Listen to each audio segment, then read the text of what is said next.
മാറാത്തതു മാറും, ഇനി കേരളം വളരും.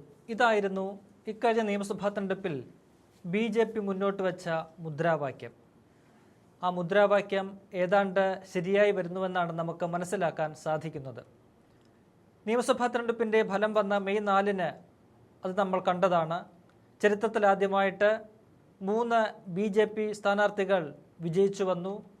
ഇന്ന് നിയമസഭാംഗങ്ങളുടെ സത്യപ്രതിജ്ഞാ ചടങ്ങായിരുന്നു. 3 BJP MLA-മാർ ഒന്നിച്ച് സത്യപ്രതിജ്ഞ ചെയ്യുന്നത് നമുക്ക് കാണേണ്ടി വന്നു. ഇനിയിപ്പോൾ നാളെ മറ്റൊരു മാറ്റം കൂടി BJP കേരള നിയമസഭയിൽ കൊണ്ടുവരികയാണ്. അത് മറ്റൊന്നുമല്ല, സ്പീക്കർ തിരഞ്ഞെടുപ്പുമായി ബന്ധപ്പെട്ടാണ്. നാളെയാണ് 16-ാം കേരള നിയമസഭയുടെ നാഥനെ തിരഞ്ഞെടുക്കുന്നത്.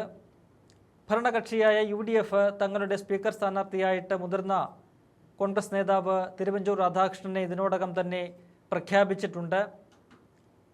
LDF സ്വാഭാവികമായിട്ടും ഈ സ്പീക്കർ തെരഞ്ഞെടുപ്പിൽ മത്സരിക്കും. അതിനിടയിലാണ് BJP 3 അംഗങ്ങൾ മാത്രമുള്ള BJP ഇത്തവണത്തെ സ്പീക്കർ തെരഞ്ഞെടുപ്പിൽ മത്സരിക്കാനുള്ള തീരുമാനം അപ്രതീക്ഷിതമായിട്ട് പ്രഖ്യാപിക്കുന്നത്. അവർക്ക് മത്സരിക്കാനുള്ള അവകാശമുണ്ട്. കാരണം അവർക്ക് ഇത്തവണ 1-ലധികം MLA-മാർ ഉള്ള ഒരു നിയമസഭ കൂടിയാണ്.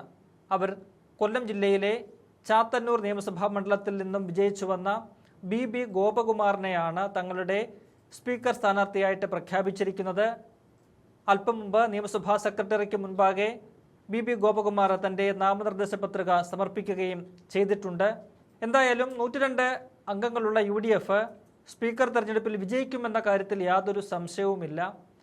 എന്നാൽ അവിടെ ഉണ്ടായിരിക്കുന്ന പ്രധാനപ്പെട്ട ഒരു വിഷയമെന്ന് പറയുന്നത്, കേരള നിയമസഭയുടെ ചരിത്രത്തിൽ ഇതുവരെയും സ്പീക്കർ തെരഞ്ഞെടുപ്പിലേക്ക് LDF, UDF എന്നീ 2 മുന്നണികൾ മാത്രമാണ് മത്സരിച്ചിരുന്നത്. എന്നാൽ ഇത്തവണ അവിടെ മറ്റൊരു കക്ഷി കൂടി മത്സര രംഗത്തേക്ക് വരികയാണ്. നമ്മൾ നിയമസഭാ തെരഞ്ഞെടുപ്പിലൊക്കെ കണ്ടതുപോലെ ഒരു ത്രികോണ മത്സരമായിട്ട് ഇത്തവണത്തെ സ്പീക്കർ തെരഞ്ഞെടുപ്പും മാറുന്ന കാഴ്ചയാണ് നമുക്ക് കാണാൻ സാധിക്കുന്നത്.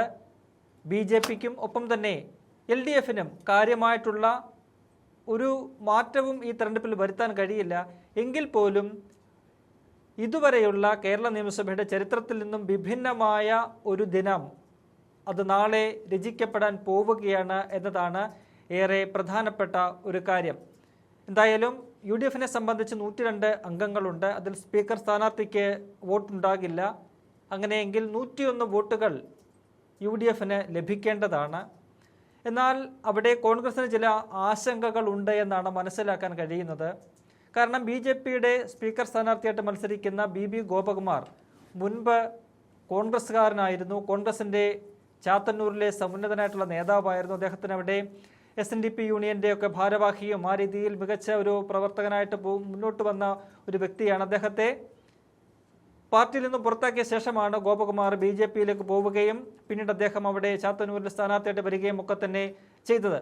2016-ലും 2021-ലും അദ്ദേഹം മത്സരിച്ച് 2ാം സ്ഥാനത്ത് എത്തി. ഇത്തവണ അദ്ദേഹം വിജയിക്കുന്ന ഒരു കാഴ്ച നമുക്ക് കാണാൻ കഴിഞ്ഞു. അപ്പോൾ ഏതെങ്കിലും തരത്തിൽ ഈ പറയുന്ന BB ഗോപകുമാറിനോട്, അദ്ദേഹം മുൻ കോൺഗ്രസ്സുകാരനായതുകൊണ്ട് തന്നെ ഏതെങ്കിലും കോൺഗ്രസ്സുകാർക്ക് അദ്ദേഹത്തോട് എന്തെങ്കിലും ഒരു പ്രീതി ഉണ്ടാവുകയോ അദ്ദേഹത്തിന് അനുകൂലമായിട്ട് വോട്ട് ചെയ്യുകയോ ചെയ്യുന്ന ഒരു സാഹചര്യം ഉണ്ടാകുമോ എന്നൊരാശങ്ക കോൺഗ്രസ്സിന് ഇല്ലാതെയില്ല. ഒപ്പം തന്നെ LDF-ലും ഏതെങ്കിലും തരത്തിലൊരു വോട്ട് ചേർച്ച ഉണ്ടാകുമോ എന്ന ഭീതി CPM-നും ഉണ്ട്.